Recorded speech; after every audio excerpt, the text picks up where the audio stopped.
Welcome back to the JustBeCos podcast, a podcast about all things life and cosplay. Yes, it's your boy Jeremy. We're back again. And this episode, it is going to be really cool, really special. We've got some special announcements for an upcoming convention that you know as Smash in Australia. And who better to join us to help announce these special guests for the convention than Smash's very own event director. They're a cosplayer in their own rights. They're a streamer, multi-talented event director, and many other things, heading towards the medical field in their life. They're a fantastic person. We've only had a small chat so far, but they are so much fun to talk to. Please welcome to the show, and thanks very much for being here, Jacqueline. Say hi, Jacqueline. Hi, everyone.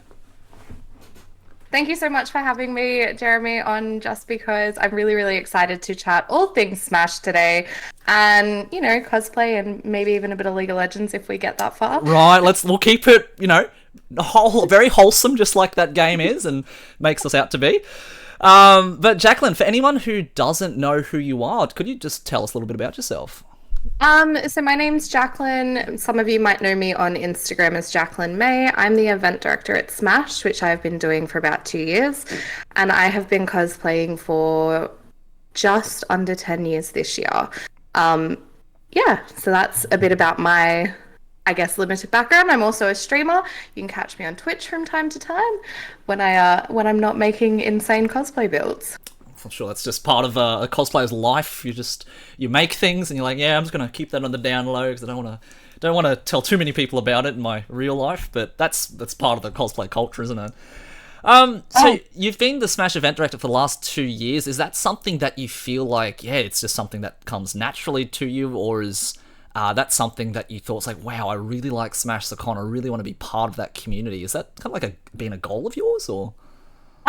So the way that I became the event director is, I think it will always be a little bit funny to me. So I've been working in events in my personal work life for probably about 2 years, but had been involved with conventions like Oz Comic Con, Supernova, a few other little ones that are based all around regional Australia as well, probably for about the past 6 years. So myself and another cosplayer decided to create a cosplay magazine called Oz Mag. That's you as well, is it? Yeah. Oh my god! Well. Wow. I know, I'm everywhere. So it was done by Bloopy Builds, or formerly known as Illustrious Cosplay. She dragged me into it because I'd been working with another magazine previously.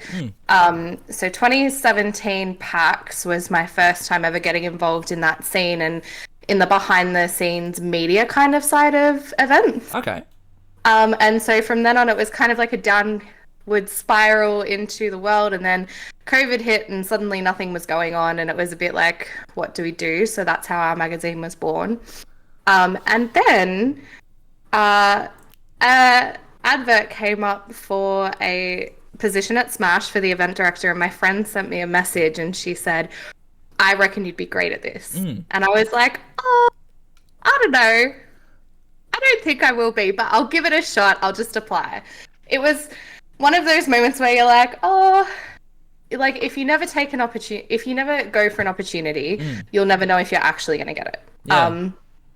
So you never know if you're going to fail at something till you at least try. So I put up my hand, had an interview with some of the amazing guys on the board and the previous event director. And we sat for like 2 hours just chatting down all these rabbit holes on how to improve Smash as a con. Wow. The biggest one being the line queuing of 2022. I don't know if anyone remembers it, but we gave PAX a run for their money with LineCon. And so that's how I ended up where I am, and I absolutely love it. I work with a team of such amazing people, and if anyone listening is ever thinking about joining one of the staff positions or volunteering, I can say that it's one of the best places I've ever worked. Like, even just in a volunteer capacity, it's one of the best places I've ever worked. Everyone looks out for each other. We get to put on an amazing event. And you have people come up to you and say, Smash is my favorite convention of the year. I can't wait for the announcements for next year so I know when it's on.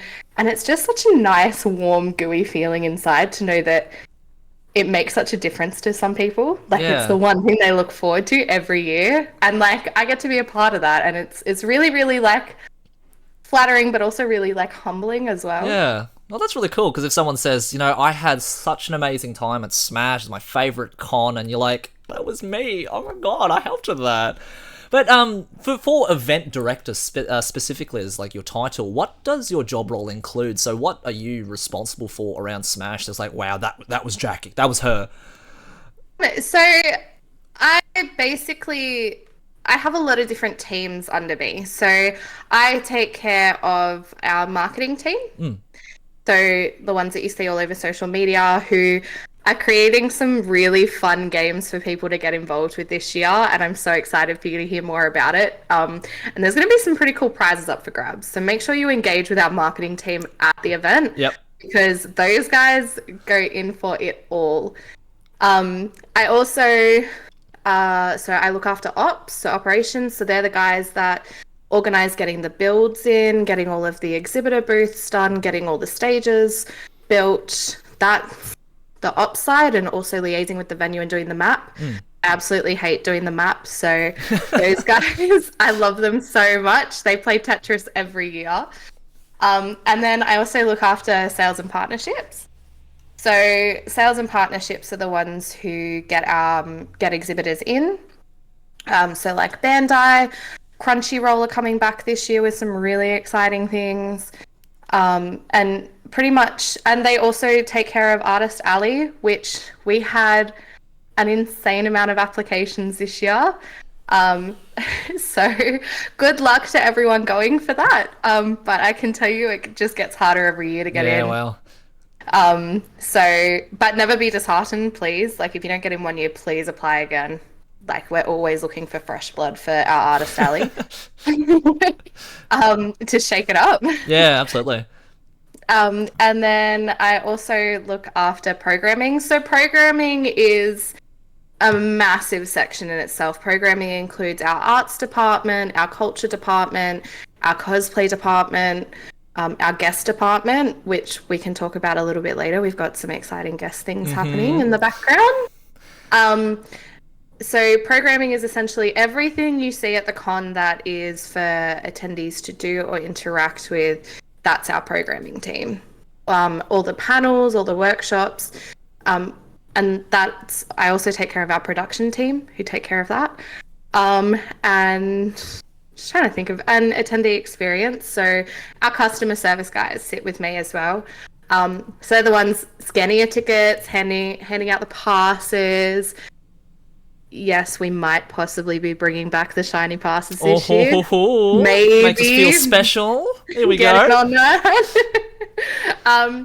And so, yeah, so my department's actually quite big because I head up everything that creates the con. So you take care of pretty much everything that's going on. So anything that's like an experience, anything that's a guest, anything that's a stall, anything that's an event, anything that's an experience, you're the person that we're looking to. It's like, wow, this is Jacq. Oh my god, what a good job she did. Oh my god, that's what it is.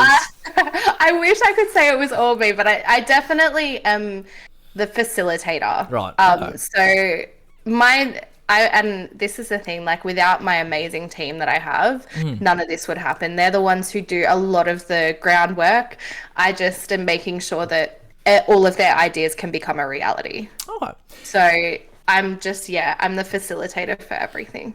Let's talk about because you're a cosplayer yourself in your own right. You're a Twitch streamer. What made you decide for yourself personally to say, hey, I want to kind of get involved with the running or the management of one of my favorite cons versus, being someone who, instead of spending your weekends going out to enjoy the con experience or spending it with friends, the way that you want to, but obviously the whole weekend you're probably behind the scenes running around, making sure everything's running as it should be.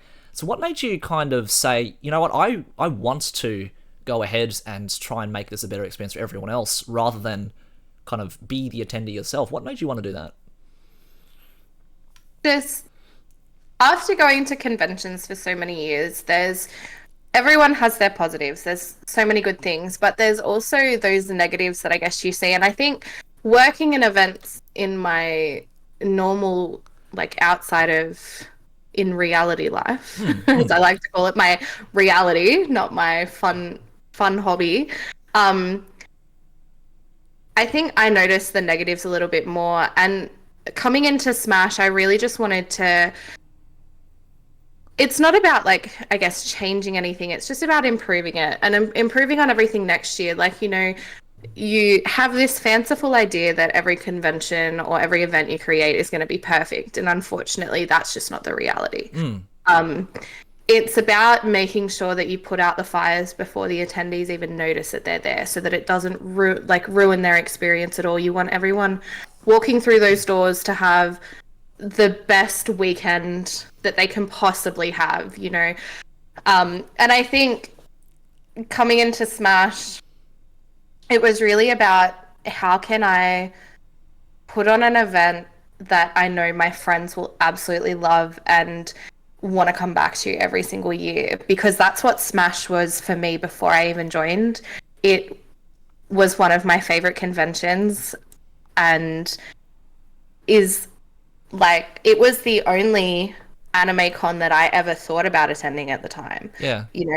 There's others around, but Smash definitely holds the footprint for being so well known across Australia, and you have people travel from everywhere, and I would never want an attendee to travel from the other side of Australia, like Perth, and come in and be disappointed. So I think for me, being a part of Smash and deciding to join it, it's really to heighten the experience for other people. And I might not necessarily be on the floor the whole time, but I definitely still dress up. Yeah. That's one thing that I love, is that I can still be in cosplay. Like, we actively encourage our staff and volunteers to cosplay as much as they can. Obviously, we're still working, so there's limits on what we can and can't wear. Yeah.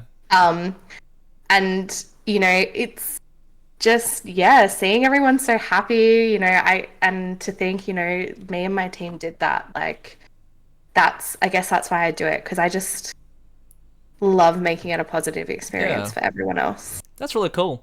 Because Smash has been around for years and years and years now, for the better part of, nearly 15 years now? 16? We have celebrated our 15-year anniversary. Wow! So 15 years is this year, is it?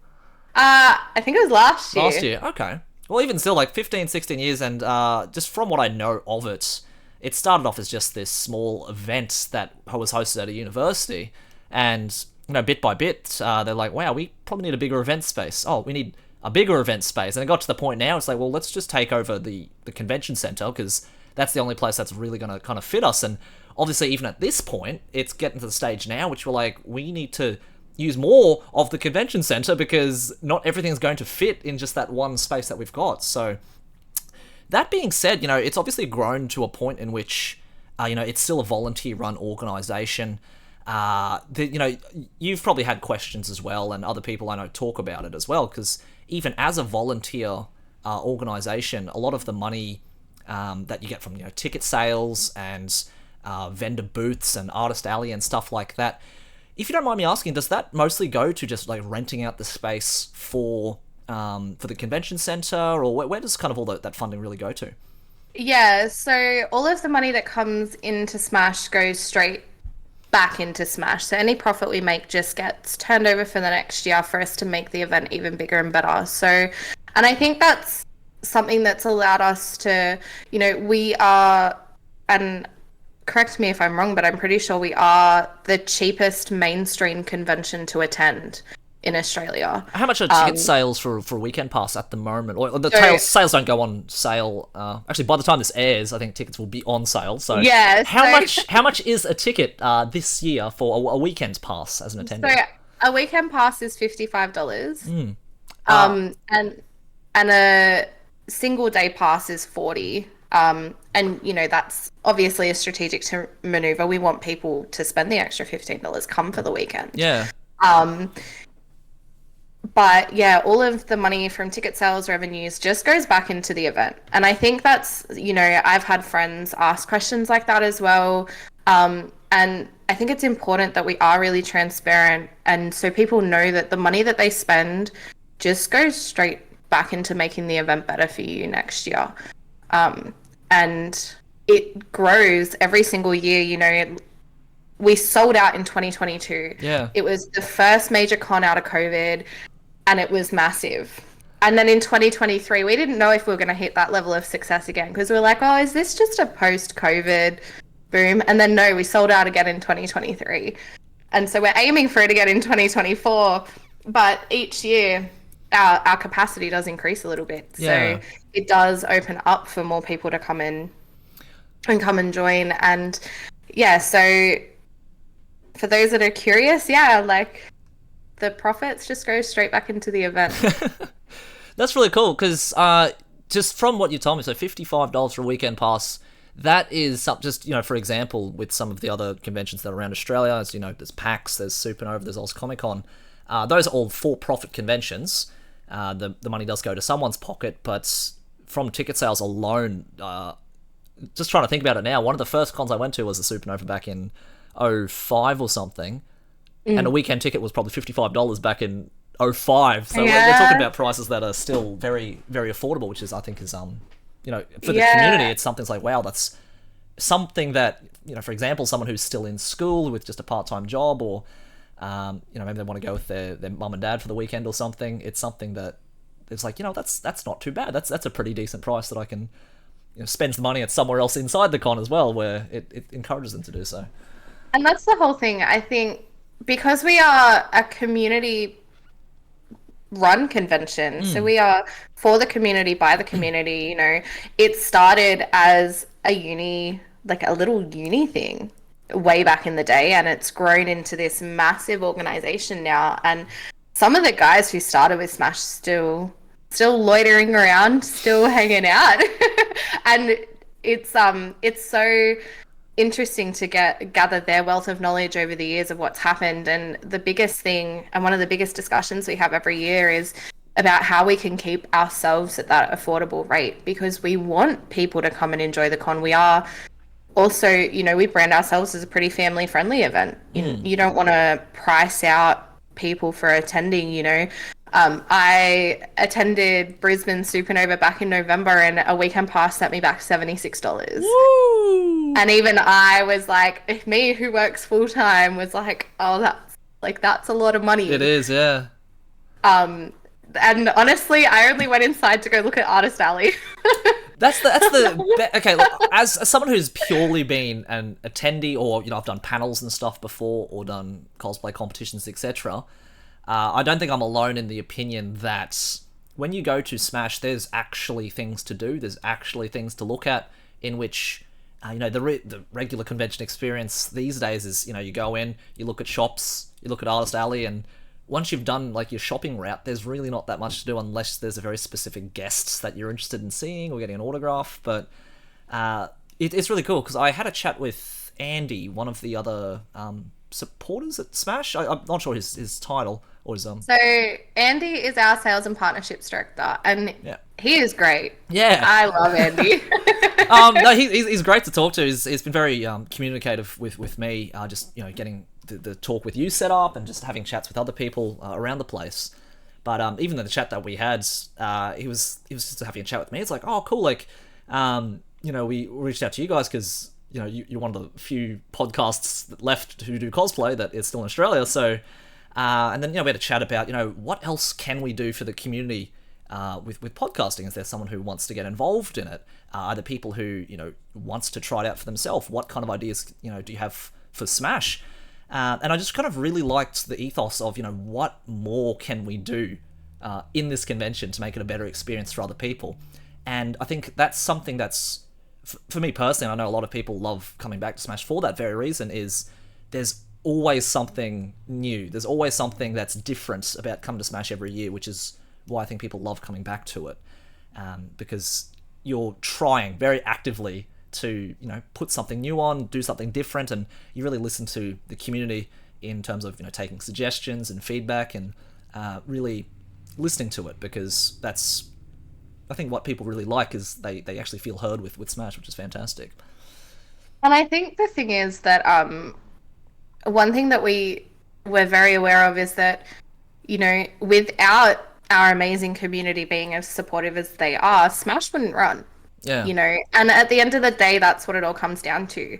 Like, we, without your support, we simply wouldn't be able to do what we all love doing. And so I think that's why Smash has always remained very much so a community-based convention. You know, we strongly believe in every decision we make being part of what we call grassroots. So is it something the community wants? Will it benefit the community? Are they going to enjoy it? And if the answer is no, then it's back to the drawing board. Yeah.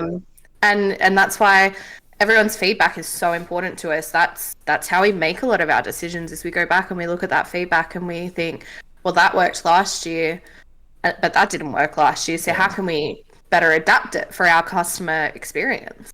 That's really cool. What's been some of the biggest, in your time kind of working with Smash, or even as an attendee, what's like the biggest challenges that have really kind of tested the team at Smash that are really memorable to you? Have there been any big events that have happened that you're like, oh man, that sucked? Or was like, oh, I can't believe this is happening. Has there been anything like that you can recall? Yeah, and I think a lot of people will agree with me, queuing. Queuing, right. So is this just Queuing. like, what's the best way to snake them? Where should we put them, inside or outside? Or Yeah, and I think 2022 is such a fond memory for me because I attended as an attendee. And I just remember thinking, and I remember watching it through Darling Quarter, and it was out the ICC. We were down by like all the like water and the fountains and stuff, and Yep. it was hot and sunny, and there were so many people, and like we didn't even bother getting in the line until like 11 o'clock, and it still took us forever. And so you made friends with people in the line you were stuck in with for like 30 minutes, and I think coming in 2023, queuing was probably the biggest thorn in our side, Right. because with popularity comes that busyness, Of course. and it's something that you sit there and you're like, oh, how do I fix this? So, and that's where we got very lucky. Our queuing system last year seemed to work in the halls. It got everyone out of the sun. We were able to do things like prop checking, and it was nice and quick, and handing out passes and letting people in bit by bit. And yeah, like, don't get me wrong, I have no doubt it was still frustrating for people. No one wants to stand in a line for too long, but I definitely feel it worked a lot better than it did in Yeah. 2022. For anyone who didn't get the context or wasn't part of the legendary 22 queues, so the convention center in Sydney, it's a pretty big convention center, right? It's multiple floors, there's multiple rooms, multiple halls, and the queue went, down this giant staircase from within the hall, from within the staircase in the hall. It went down this enormous ramp all the way to the bottom of the convention center, and once you got to the edge of the convention center, it went even further out to where Yeah. like the fountains are, like the public area, in which there was just, it looks like there was a queue for just, I don't know, like a world famous rock concert or something, in which only one ticket system was working. But this was just the sheer capacity, and I was one of the same people. I got there at like 11 o'clock midday, and I was still down by the fountain near the end. Yeah. And I couldn't believe. To be fair, for myself personally, I was like, oh, this is not a fault of the queuing system. It's just such a busy con, and good on them. This is amazing. But 2023 was great. It was like a nice snake, which went inside, undercover, on the rooftop, and it was cozy but not uncomfortable. So to your credit, you did a great job. 2023 queuing system. Well done. Thank you. Yeah, I don't think I ever want to live 2022. It really did become the big joke, especially in the cosplay world. Obviously, for those that know of PAX, it's LineCon every year. Yeah. And I would like to think that 2022 we definitely took out that title, and it's not a good thing. Oh dear. Have you ever had any like troubles within the convention itself, whether it be with like a seller or a guest, or you don't have to name any names, obviously, but any kind of events that have happened? And if that has happened, what kind of things did you kind of learn from it, either from managing those things or managing businesses or managing guests to look out for in the future? Have there ever been kind of lessons that you've learnt during your stint here?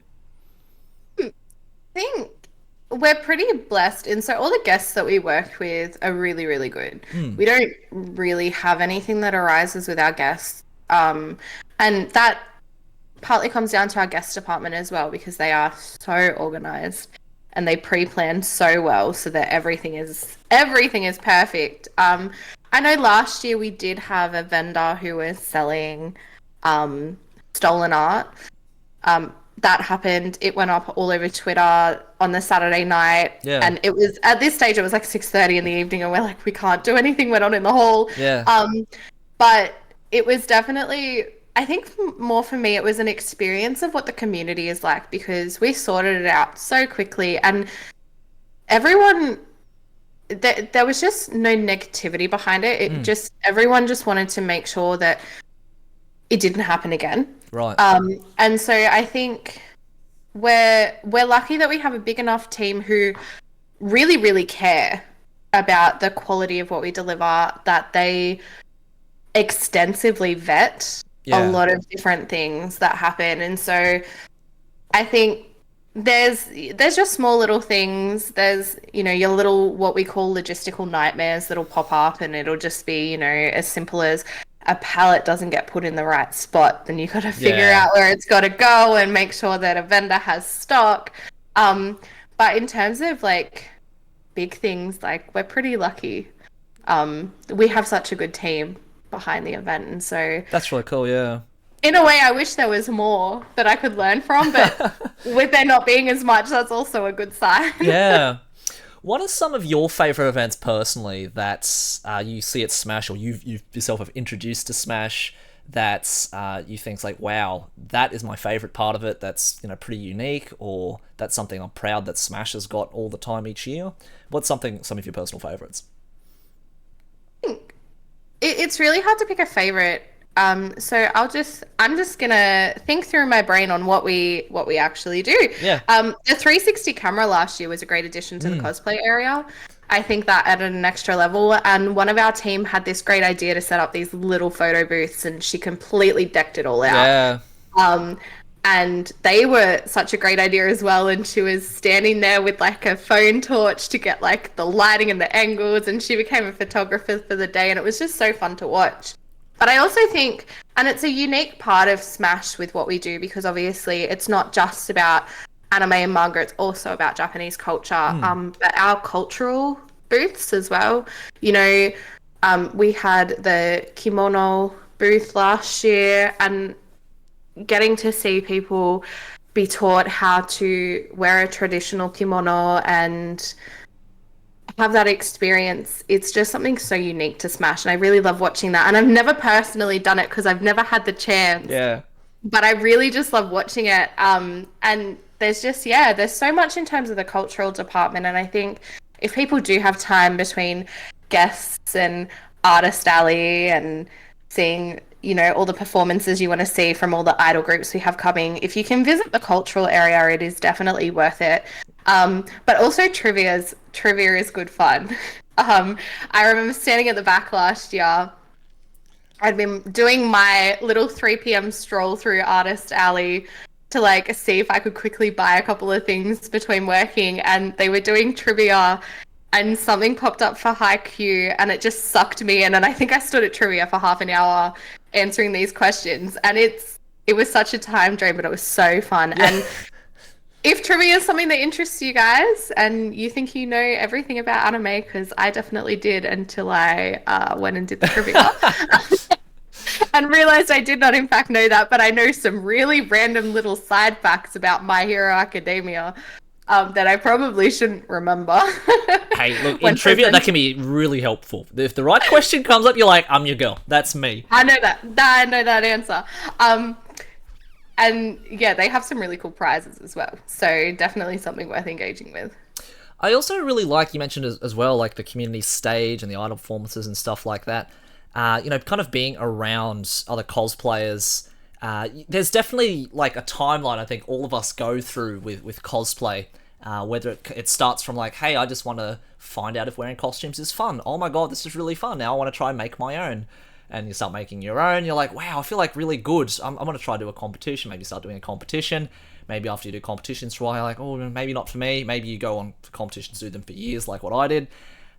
Or it becomes something which is like, I want to kind of, do something else. I want to still be on stage. And some people join idol groups. Some people join a band. Some people become, part of a dance group.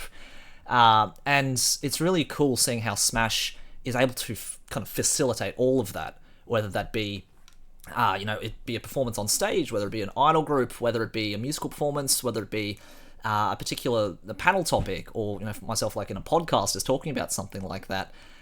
Smash really gives cosplayers or just people in the community a platform, or they give them a stage to present and show off what they have to do, because obviously you attend other conventions, and there is some sense of that in those other conventions, but because it is mostly for-profit things, most of their focus is based around things that's obviously going to bring them money. So are these guest signing tokens, or is this going to be an event in which we get people to pay for something?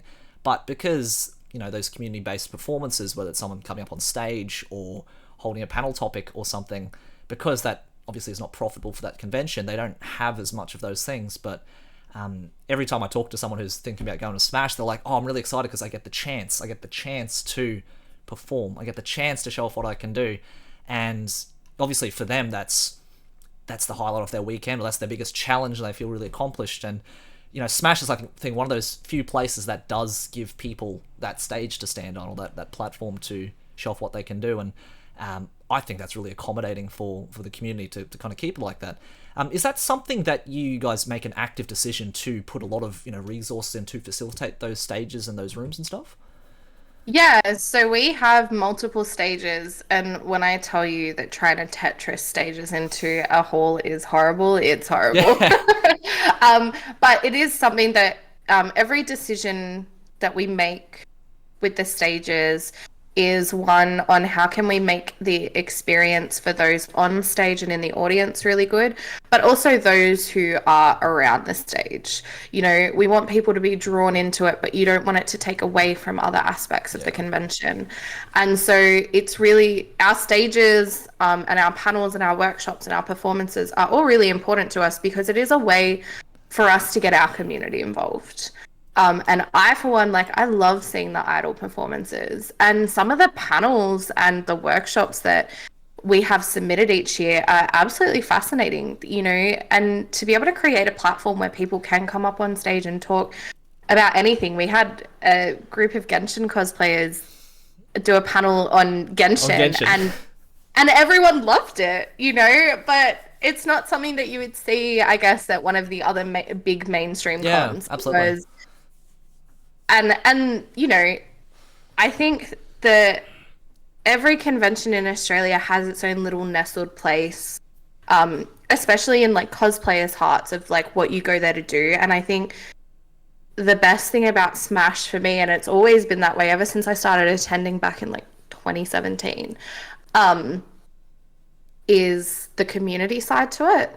And it's that the people that you see performing and doing panels and doing workshops, they're just like you and me. It is all just, we're all part of this same, I want to say it's not little, this massive anime family. And people who love, whether you love anime, manga, Japanese culture, cosplay, because some people that come to Smash just come for the cosplay, and that's totally fine. We encourage everyone to come for whatever reason they want to come.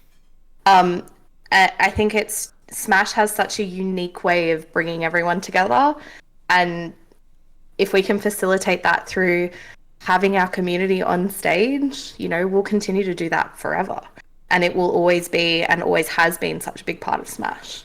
For yourself personally, are you someone who likes getting up on stage, doing public speaking or performances? Are you more like a behind the scenes kind of person? What's kind of your strength here? Depends. If you stick me in a cosplay, I can get on stage quite easily. Yep. If I'm not in a cosplay, I don't want to be up there. Wow, is that kind of that's your armor? That's your yeah. And I think I don't mind public speaking. I don't mind emceeing. I just it's something that's very interesting for me to unpack as well for myself is I find that when I get in cosplay, it's such a heightened character for me. I'm such a different person to who I am behind the scenes. And so I remember last year at Smash, I cosplayed on day 1, but not on day 2. And so on day 2, I was hidden away like all day. All my friends were like, "Where were you? We didn't see you." And I'm like, it's because 1, you never see me first. You always hear me first. Yeah. I'm like always the loudest person in the room. And 2, I'm like, I'm not in cosplay. Don't perceive me. I don't exist. And I do think that it really has become an armor for me. But also, it's just strange. I feel like more people will recognize me in cosplay than they do out of cosplay. Do you have like a certain character or style that you usually go for that makes you recognizable? So once upon a time, I used to think it was. So back when I first started cosplaying, I was a Marvel cosplayer. Okay. First cosplay I ever made was Bucky Barnes, like the Winter Soldier. Yeah, right. Okay. Full foam arm. It took me 30 hours. And it was like, I patterned it. I like measured it completely. Now, for people who cosplay, we know that this does not happen often. It wasn't just thrown together. I spent weeks on this costume. And then as I kind of grew in my cosplay journey, I dabbled in Marvel, I dabbled in Disney. And then I had a bit of a break. And my friends had been watching My Hero. And I'd had a big break from anime. Like the last anime that I could remember finishing would have been Fairy Tail. Right. Well, you finished Fairy Tail though. That in itself is a quest. I watched it for a second time to completion in COVID. Wow. Is that like a comfort show for you? That's like your favorite? I want to say it's my favorite. I think my favorite go-to comfort anime is Haikyuu, which I had watched the first few seasons when they first came out. Yeah. Because I played volleyball before it was the Before it cool was kid cool, thing to yeah. do. As a stand-in for netball when I was off season. Yeah. And so, but yeah, so like I hadn't watched anime in ages, and my friends were all talking about My Hero. It's such this big thing, and I was like, fine, I'll watch it. Worst and best decision of my life. So I think to a lot of my friends, I am definitely the like in our friend group. I'm that Kirishima cosplayer. That's how all my friends know me. I sometimes will cosplay Bakugo. I don't really do anyone else. I mainly just stick to those 2. Those are your guys. They're my husbandos. I get it. Look, I even got them tattooed on my arm, so that says a lot. Wow, that's how you know. It's like, yeah, I'm a real fan. I'm a real fan. Oh, that's fair. And so I think a lot of people that I've met in the last couple of years at least, they've known me for my Hero cosplay, specifically my Kirishima one, because I've done like 7 different versions. Okay. And I wore him for the first day of Smash last year. And then the second day I just couldn't, I was so tired, I could not fathom getting up at 6 in the morning. Even earlier, I was at the con center 6:30 on the Sunday. I could not fathom getting up at 5 in the morning to put a costume on. Oh my so god! I threw on my Zenitsu jacket and was like, "I'm done. This is me today." That's all you need. That's all you need. Like, you're still part of us. You don't need a costume to show that you love it. So exactly. Let's talk about guest feedback for a second as well, because you're obviously a team who takes on a lot of comments and suggestions from the community. What's, from your experience so far, what are some trends that you've noticed? Are there kind of certain activities people are asking for? Is there less of something they ask for? Are there certain guests from certain places around the world that they like to see? What are some trends that you've noticed just from feedback that you've received? I think this is something that we kind of struggle with, in that we get a lot of feedback that is more asking for things to come back the next year than it is for things to change. Yeah. So we had a lot of comments with like the cosplay photo booth about having that again next year. Same with the 360 camera, well, for this year. With guests, it's kind of to actually get guests in. A lot of people have a lot of suggestions on who they want us to bring, and Oh, we weigh it up, and I know that I'm really excited for some of our guests this year for a multitude of reasons. And I think for me, that's the hardest one. I remember sitting down with my guest coordinator, and he goes, "If you could give me a list of like VAs that you would have come here, who would they be?" And I was like, "Dennis, you don't want me to give you a list because you're never going to get them." Yeah, right. Half of them are currently filming like 6 or 7 different animes that are like mainstream. So like you've got some people who are across like My Hero and Jujutsu Kaisen and also Attack on Titan. And so those are people that I'm like, you got to give it a few more years, and when those series calm down, then we can get them across. And I think that's the hardest thing is that when we're organizing guests, we're working with their schedules as well. Yeah, and so we have a huge list of who we want, and it's the who can we get. Right. And we do add to it. And if you guys ever suggest a guest, trust me, it gets added to this list. I've seen it. It's like an alarming amount of pages long. So, if you don't mind me asking, we'll talk about guests as well, because we'll kind of start to move to that section of our discussion. So, with guests, I think that's obviously a big draw for a lot of people, because they're excited to see someone that they've grown up with, or they're excited to see someone that's influenced them as a person, or their life, or they've brought them comfort or inspiration in some way. And that's, I think, the reason that just as human beings, we like celebrities, we like musicians, we like, in this case, voice actors or cosplayers for that matter. They're people who have been part of our life in a way that, not directly, but they've been part of their life in creating things, whether it be movies, music, just art in a way which has brought us comfort or happiness or just influenced us in a way. I think that's why we connect with people, and why it's such an influential draw for people to want to attend an event. So obviously you get a lot of suggestions, both from people in the public and also the personal guest lists of people who work there, because obviously you approached as well, saying like, who would you like, Jacqueline? So let's start with what do you actually look out for in potential guests? What are some of the main things that make you think, okay, we're going to try go for these ones instead of these ones? Is it purely a schedule thing, or, you put like a tally of how many times someone demands it or asks for it? So I think it really comes down to looking at who is the most popular out of the suggestions that we receive. Okay.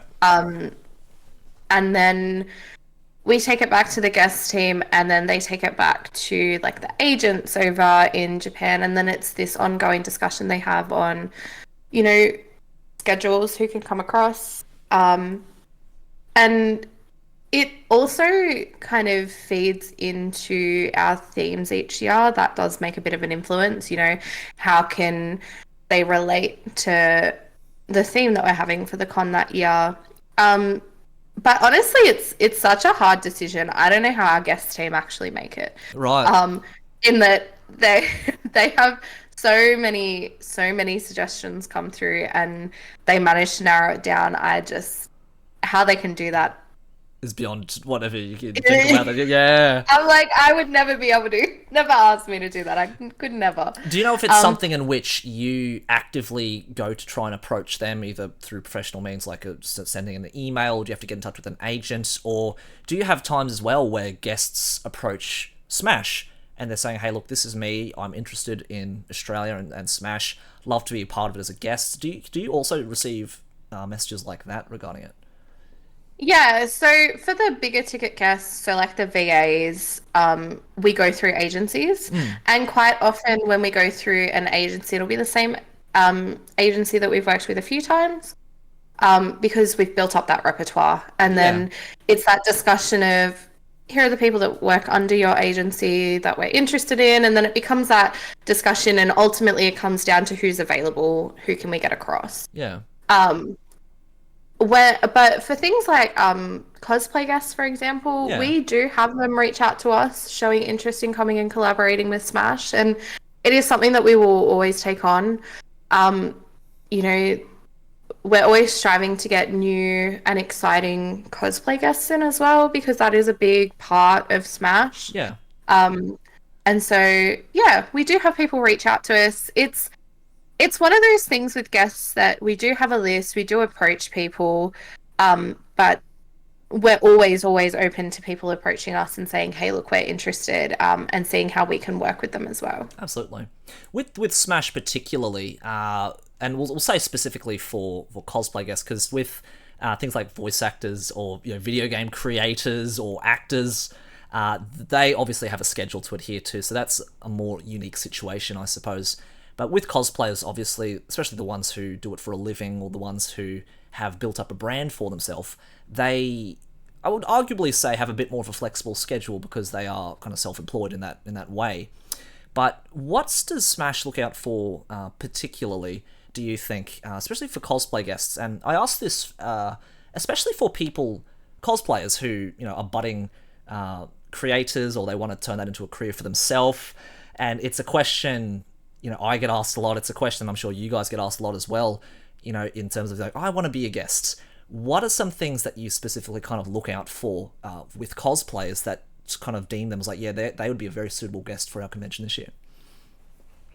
It's a very multi-layered approach for us. Yeah. So, one, with us being a heavily Japanese influenced convention, Yeah. we do look for people who cosplay from those medias. So we look for more anime cosplayers, for example. I know this year that we're striving really hard to work with diversity as well, Yeah. on some of our guests, which was feedback from the community that they wanted us to diversify our range.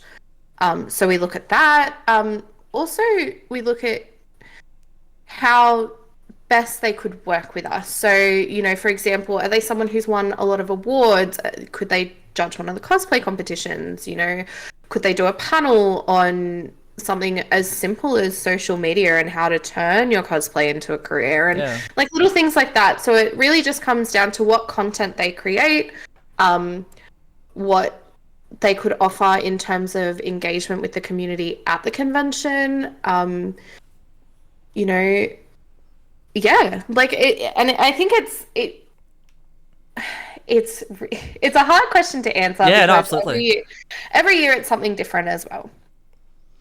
Because we approach it with a blanketed, how prominent are they in the cosplay community? Are they going to be well known? And because it's part of the draw for people to come in. But also with people who are well known in the community, they come with a wealth of knowledge. Yeah. And so, yeah, it's very, very multi-layered. But I think if anyone's ever wanting to guest at a convention, you really need to make sure that you very clearly understand your brand and the brand that you can bring to that convention. What you can offer. Can you judge competitions? Can you do panels on foam working? Can you do panels on wig work? Which no one ever wants to do. I know that wig styling is the bane of many people's existence. Absolutely. Like, can you do something on makeup? Or are you an exceptional cosplay model? Like, do you go and do insane photo shoots? And I think that is what we look for with all of our guests. If I was to put it into three things, it's, their relevancy to the convention. How relevant are they to us? What can they offer? And, how well are they going to communicate with how well are they going to interact with our community? Very well put. No, thank you for that.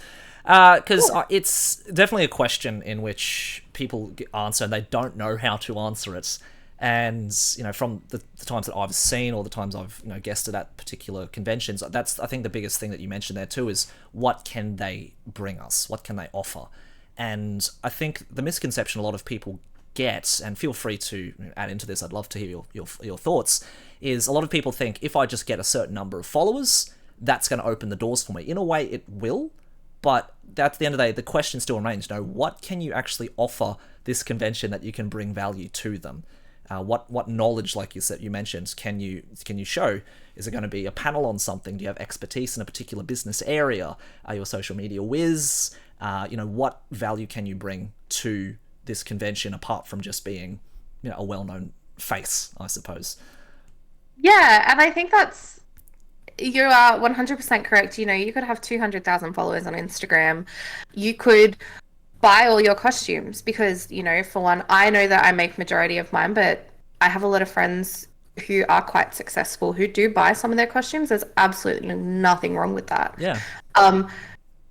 And you can do that. You can have a huge following and you can buy your own costumes, but you might have cracked the code of going viral on TikTok and can discuss how you did that with your journey and any backlashes you faced and how you handled that. And so it really, as long as you know that you can bring something to the table with a convention when you reach out to them that isn't just a following, because if you could have a really well-known cosplayer who comes along who doesn't know how to do a panel, who can't do public speaking, who is shy and doesn't really want to communicate with people from without being behind a screen. And I think that's something that became very apparent with COVID, is that we use our phones to communicate through social media and other avenues so much. And that's how we are also connected, especially in the cosplay community.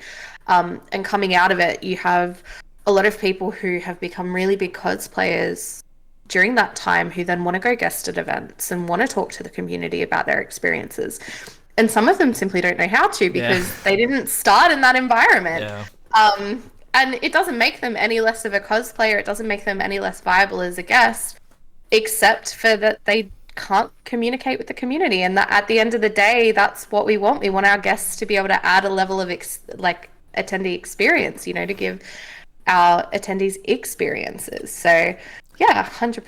This is a really good point, that. I think that's something you mentioned as well, because as you guys might know, I went over to Japan to represent Australia for WCS last year, and I got to connect with a lot of people from around the world, and a lot of people were just like me. They do it. They're on this platform. Some people were very, very well known, but they did mention as well something there that you brought up was a really good point, is what do they bring? What kind of energy do they bring as a guest?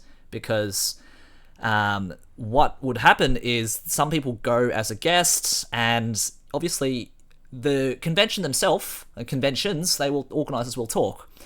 If you did a great job, other conventions will know. If you were not a great guest, other conventions will know. So it is unfortunately a thing in which you start to build a reputation. People will find out either when you're a guest or even just organisers between themselves. Because I'm sure you guys have had guests who have been wonderful and some probably less than wonderful over the years, and you'll remember both sides of those. For if someone in another convention approaches you saying, "Oh, what was this guest like? Were they approachable? Were they great?" And you're going to have opinions and your own story to tell of them. So I think that's a really good point that you brought up. If that's something you do want to try and start or seek out, just make sure it is something that you feel like you do have something to bring, because if you're just trying to wing it, it's probably not going to work out in that way. Yeah, and I think a lot of the people that we have coming through, some of them simply started with being panelists for things like that Genshin panel I was talking about. Yeah. That's how they started, and they built up their confidence, or they went on stage in costume. And for those who buy them, it could be for like a masquerade event, or for to go and talk about why you love that character. And for those that make their costumes, maybe they competed a few times and built up their confidence that way. So there are so many different ways that you can build up your repertoire of knowledge. And I think it would be beneficial for if a cosplay guest to come on and simply talk about how they started. What was it like doing their first ever panel? Was it absolutely nerve-wracking, or did they find they were a natural? Because we all know the answer is it's absolutely nerve-wracking. Yeah. I don't think anyone ever first gets up on stage and goes, right, I know exactly what I'm doing. This is my calling. I love it. So even when I MC events, and I've MC'd quite a few events, I'm going to be MCing a community stage at a smaller regional convention later on in the year, and I still sit there and I think, I've done this so many times, but the first 5 minutes you're on stage is the most nerve-wracking experience of your life. You gotta warm up. You gotta get into it. And that's another thing is, don't just think that confidence is going to come straight away. I am one of those people that is naturally very loud and very confident. And even I get up on stage. Sometimes I look out, I see that there's these whole heap of people, and I'm like, oh my God, I gotta speak in front of all these people. And they're all looking at me, and they'll have their phones out sometimes because they'll be wanting to take photos of like the people that I'm emceeing for on stage. And you're standing there thinking, I'm gonna be in those photos. Does my costume look okay? Is my wig in the right spot? And anything and everything that you think will go through your head. And it doesn't matter how you look at it. And, you know, to preface, I come from a musical theatre background. I did it for 13 years. Yeah, wow. And even when I was doing that, I would still get up on stage and be like, I have forgotten every single line. It has gone out of my head. So yeah, like start small, I think is my biggest suggestion for anyone wanting to get into guesting. Start small. There are so many small regional cons around Australia that you could reach out to and say, hey, can I do a panel with you? You know, can we look at working together on something, you know? And like I said at the start, I never thought I would be chosen for this role at Smash. You miss 100% of opportunities that you don't try for. So even if you don't think you're going to get it, give it a go and ask for feedback. That is really good advice. Asking for feedback, I think, is more valuable than people would give it credit for. But obviously, I think that's one of the parts people are like, oh, I don't like criticism. But I think it's one of those things, if you're open to like knowing, hey, I wasn't perfect, how do I improve? I'm ready to just take that improvement on. You are going to grow so much faster than if you didn't kind of take those suggestions. Yeah, and I think, you know, no one's perfect. Like I emceed for an anime concert last night, and the singer dropped her in-ear battery, like her in-ear ticker, her battery pack, like hit the floor. At one stage, and she was so flustered. And so, you know, this is someone who does this professionally and still made a small mistake. You know, no one's perfect. And I think if you are very serious about becoming a cosplayer and wanting to become well known, get comfortable with receiving criticisms, especially ones that you might not necessarily ask for, because it's going to happen no matter what you do.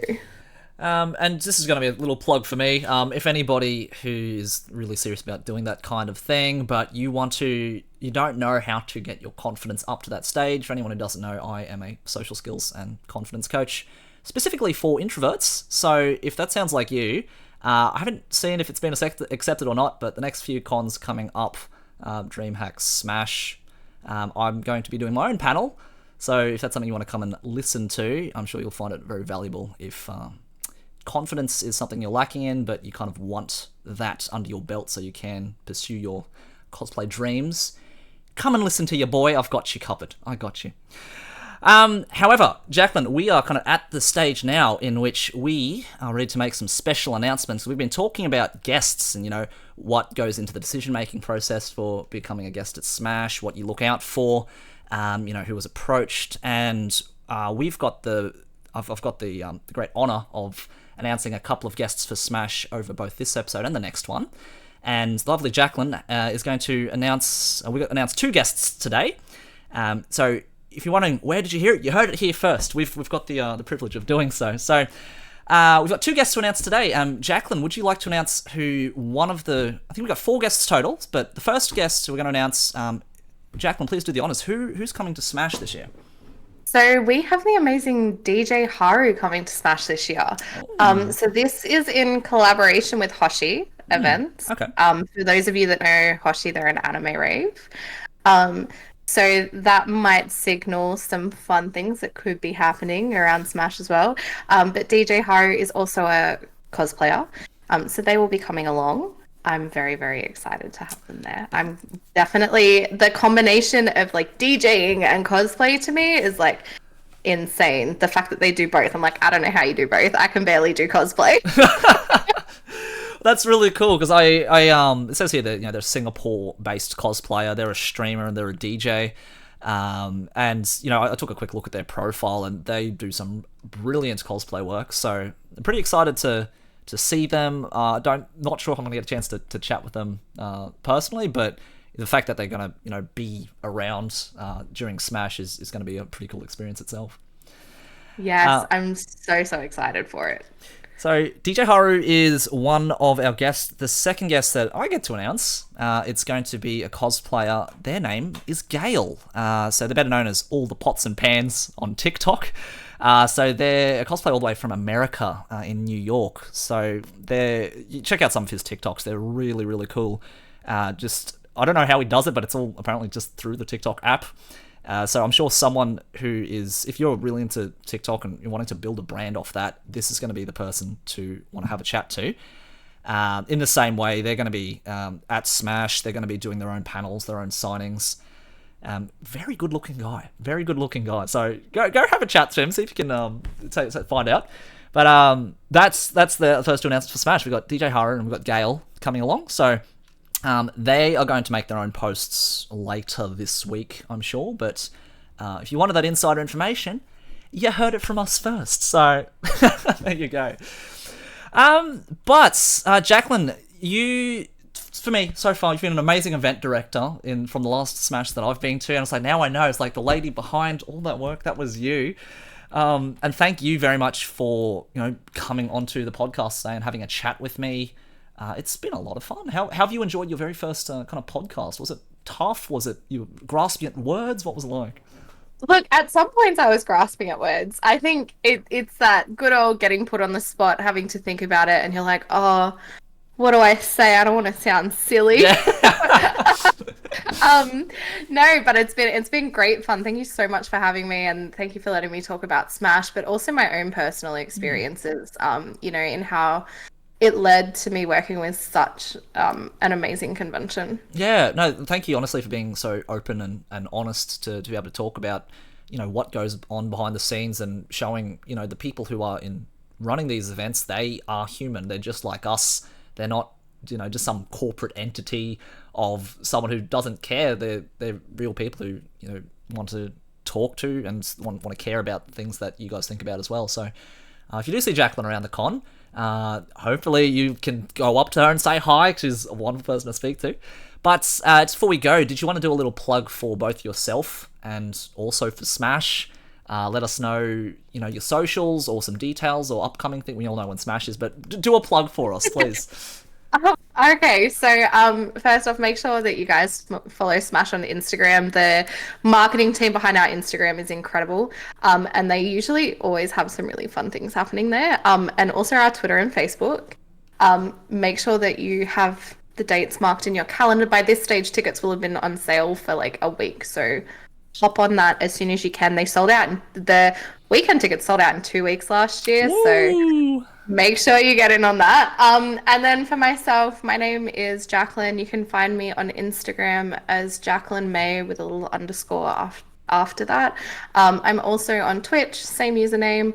I do have a TikTok that I barely use. I'm trying to be better.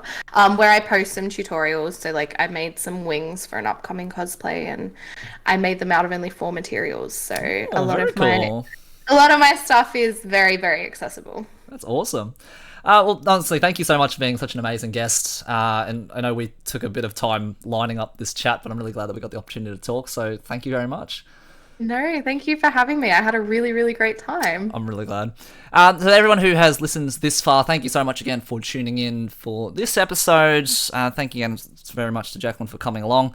Hope you guys are excited for the guests coming to Smash. We're going to announce another 2 guests next week. They're both going to be cosplay guests. I've got the knowledge. I'm not going to say anything just yet.